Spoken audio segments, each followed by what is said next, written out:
Pero bueno, esto ha sido así y se ha venido, pues ahora sí ya dando una confrontación completa hasta que llegó el momento en que Gatell dijo, no voy a dar el semáforo de la próxima semana. Bueno, ya está en la línea telefónica el doctor Eduardo López Betancourt. Eduardo, mucho gusto. Nino, me da a mí más gusto saludarte. ¿Cómo estás? Muy bien, ¿cómo estamos? Pues mira, terminó un ciclo escolar. Realmente podemos decir con objetividad, Nino, que terminó o simplemente no hubo tal ciclo escolar. Ay. Es una realidad, es que hay que reconocerlos, no se ha dicho insistentemente que hay que hablar con la verdad, que es una nueva época, que la objetividad, la sinceridad, la precisión, que ya no es la época de inventar, ni mucho menos cubrir con cifras falsas la información que reclama el pueblo de México. No hubo tal. O sea, aceptemos con pena que el ciclo escolar que acaba de dar por concluido la Secretaría de Educación Pública fue inexistente. O sea, no hubo ciclo escolar, no hubo aprovechamiento, no se consiguieron los objetivos, por más que se quiera mentir. Debes tú tener presente que soy un viejo profesor, que me he formado desde las escuelas normales, soy normalista, tengo muchas relaciones con compañeros que aún están en ejercicio, alumnos que trabajan en escuelas primarias. Fui durante muchos años profesor de la escuela normal, de la escuela normal superior, de tal manera que tengo una intensa relación con ese sector educativo, y todos me dijeron, no hay clases, no tenemos instrumentos. Es más, no tengo por qué negarlo, en la presidencia del Tribunal Universitario mantengo un contacto permanente con el rector Enrique Graue, y a nivel universitario me aceptó que los muchachos estudiantes de la UNAM no tienen todos computadoras, pero eso no es el problema. El problema es el internet. ¿A dónde iban? ¿Al café de la esquina? Era verdaderamente terrible. Pero volvamos al tema de la educación elemental, Dino. 96.508 escuelas. La gran mayoría, como tú sabes, 90%, escuelas públicas. Sí. Solo un 10% privadas, que más o menos fueron las que se salvaron. Date cuenta, ¿cuántos alumnos hay en escuelas primarias particulares? Pues la décima parte. Simplemente si tienes en consideración que 96.000 son las oficiales y que te digo, son el total de escuelas, y que de ahí el 10%, 9.000 son privadas, pues solamente un 10% de los alumnos, en el mejor de los casos, tuvo computadora e internet. Los chicos de escuelas oficiales, bueno, bien sabemos sus condiciones materiales. Esto es lo que hay que aceptar con realidad, que el año escolar no se dio. ¿Qué ahora vamos a decir que un alumno pasó de año? ¿Vamos a decir que un chico aprendió matemáticas en secundaria, aprendió biología? Estamos mintiendo. Yo creo que Nino, bueno, para empezar, hay que lamentar mucho que el respetable secretario de Educación Pública no sea un profesor. Es el único sector donde históricamente ha habido un desprecio, bueno, no siempre. En alguna época, Vasconcelos. Sí, Vasconcelos. No, fueron maestros muy respetables, pero en los últimos años, a partir de el presidente Agustín Yáñez fue el último que, siendo profesor, dramaturgo y lo que tú quieras en el mundo literario, fue el que estaba conectado. Yo recuerdo inclusive del maestro Yáñez, que cuando le comunica a Díaz Ordaz que va a ser el secretario de Educación Pública, estaba dando clases en la Escuela Nacional Preparatoria. Le dije, señor presidente, estoy a 2 cuadras de donde usted me ha designado, así es que me dirijo hacia allá. Pero fuera de ahí es de todo. Pero hasta Bartlett fue secretario. Por supuesto, doctor, te acordarás tú que llegó a ser secretario de Educación Pública. Por ahí pasó Cedillo, Muñoz, Ledo, bueno, todo. Es Alzati, ¿no? Alzati. Es Alzati al que se refiere, ¿no? Pues ya, sí, exactamente, así fue la historia. Y Bartlett también fue secretario de Educación. Así, no, verdaderamente increíble, ¿no? Como los gobiernos, desde, te digo... Josefina Vázquez Mota. Exactamente, Vázquez Mota también estuvo 50 años de abandono de la educación en México. Poner a cualquiera el cualquierismo es una vergüenza para el país, que no cambien las cosas en este gobierno de la Cuarta Transformación. El mejor hombre, fíjate que hay pues sin duda alguna información muy exacta de que señaló en sus memorias Álvaro Obregón que el puesto más difícil por el cual se decidió y el que tenía que buscar a lo mejor era al secretario de Educación Pública, y se trajo al rector de la Universidad de México, así de fácil. Ahora es cualquiera, o sea, sin mayor problema, o sea, no se trata de hablar mal de Esteban Moctezuma, pero pues ¿qué sabe la educación? Estuvo en gobernación, luego estuvo dirigiendo becarios en una institución privada. En la Azteca, en Televisión Azteca. Exactamente, pero niño, al final de cuentas aceptemos que un docente, alguien que sepa qué es planeación educativa, qué es evaluación, qué es motivación, qué es psicotécnica, simplemente desde hace 50 años no está un personaje, pues yo no sé, imagínate tú que también se han dado casos, pero en general pues llega a la Secretaría de Hacienda un experto en ese renglón, el de salud pues es un médico por regla general, aunque por ahí... Hasta Chertoriski también, ¿no? Él también es médico. Bueno, pero en general creo pues que es una pena. El gobierno, y ese es el comentario que te hago, debe reconocer una realidad. No hubo año escolar. Simplemente no existió el año escolar 2019-2020 y hay que repetirlo. Eso sería un acto frustrante, pero es frustrante para ellos. Imagínense, a mí nunca me reprobaron y yo tenía mucho miedo de que me reprobaran porque sería frustrante, entonces va a ser frustrante para todos ellos. Pues no es frustrante reconocer la realidad, ¿no? Yo no pienso, pero como un niño... Sí, no va a decir, pasar. Aprobaste matemáticas, aprobaste cálculo, aprobaste geometría, aprobaste gramática, claro. Si no es cierto. Claro.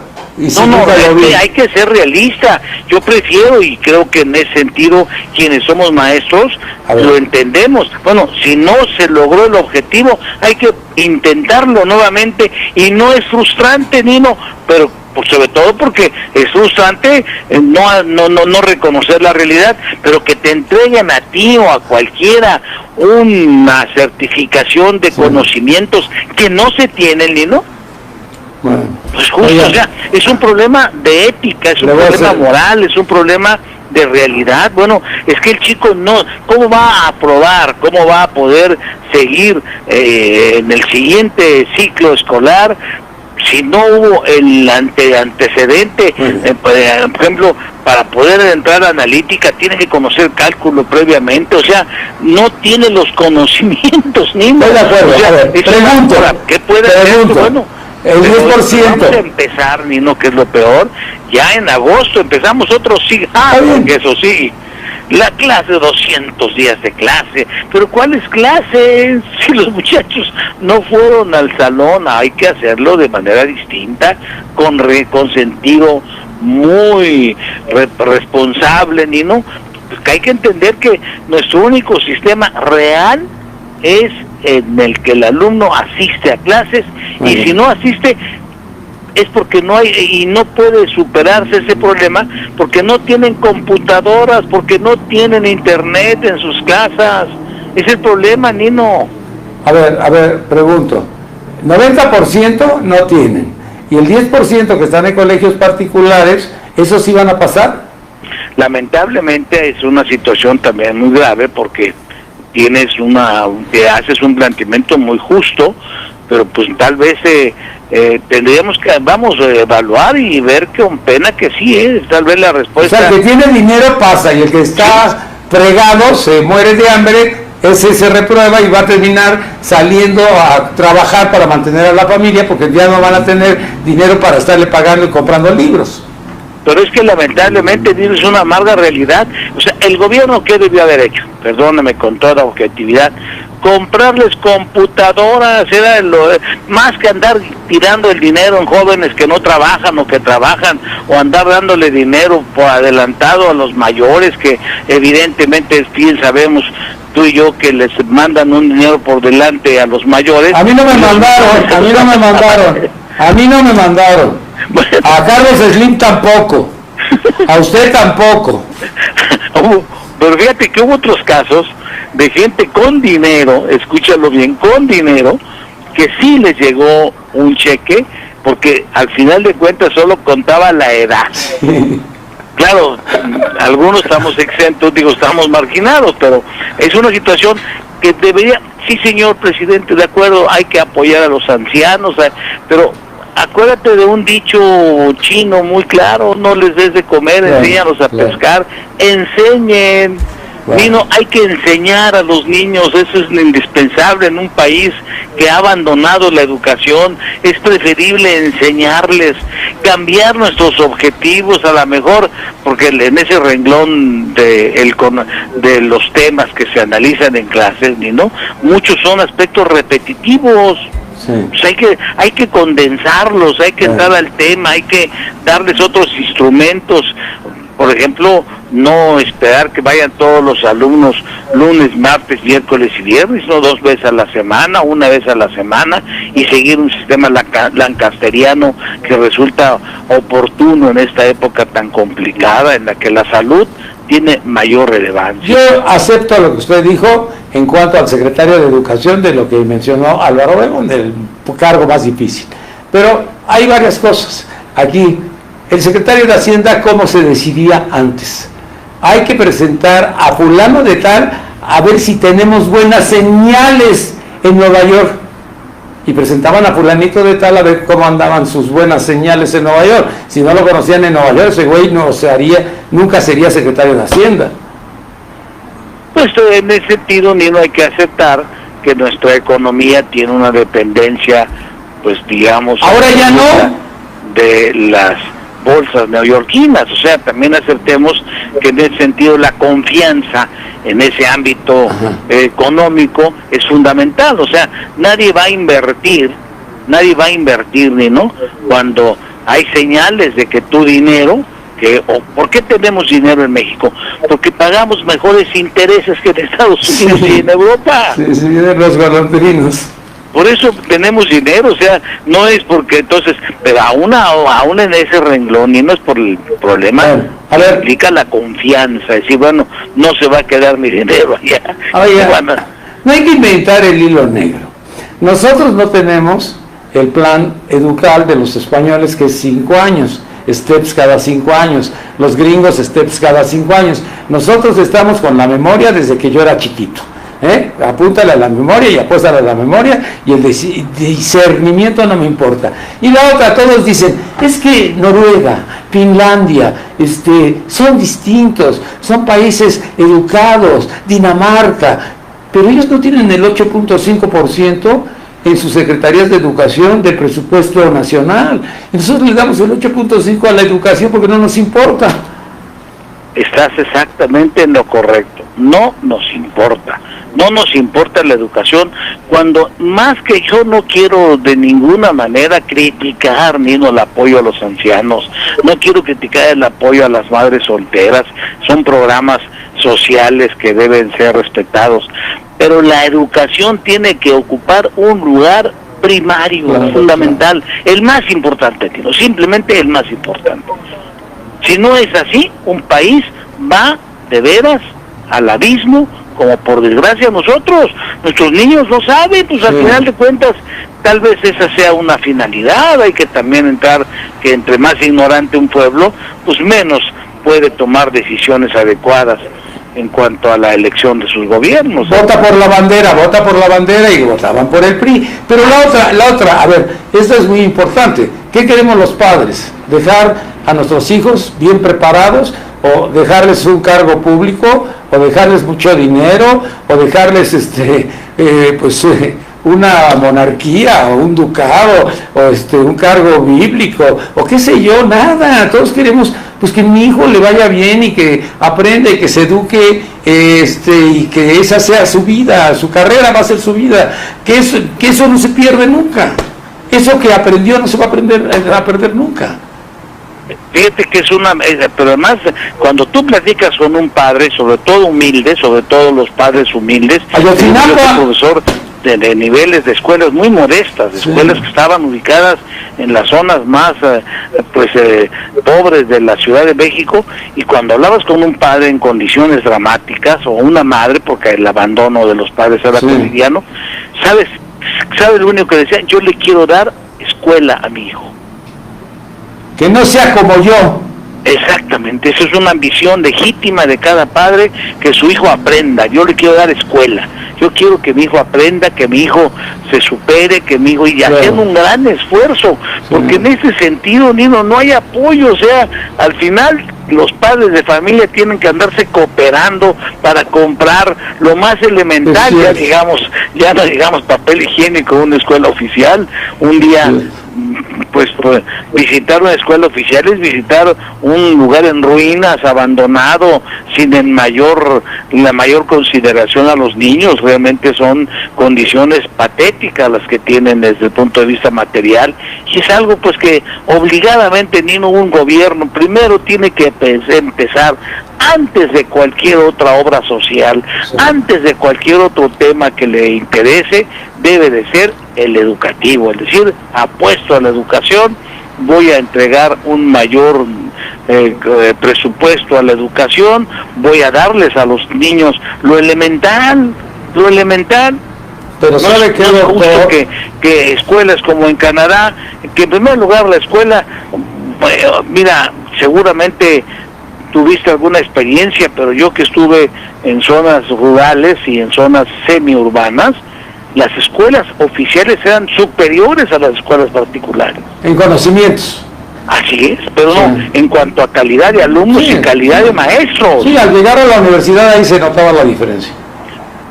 El que iba de particular y el que iba de escuela oficial. Pues mira, Nino, cuando yo estudié en los años 50, la única universidad que había particular en esa época para estudiar Derecho era la Universidad Iberoamericana, que estaba, por cierto, en lo que ahora es el restaurante San Angelín. Sí, ¿dónde se cayó? No. Se cayó allá por Campeche, en el sur, sí.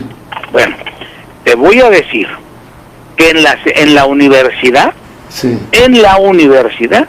estaban estudiando los más ricos. Yo me acuerdo, por ejemplo, de los Represas, los dueños de Nestlé, era mi compañero de escuela. La gente más adinerada, la hija de gobernadores, hija de políticos, gente muy rica, muy adinerada, que era impresionante la cantidad de dinero que tenían esos personajes, y todos ellos iban a la UNAM. Si no podían ingresar a la UNAM, se iban a una escuela particular. Porque sí podían hacerlo.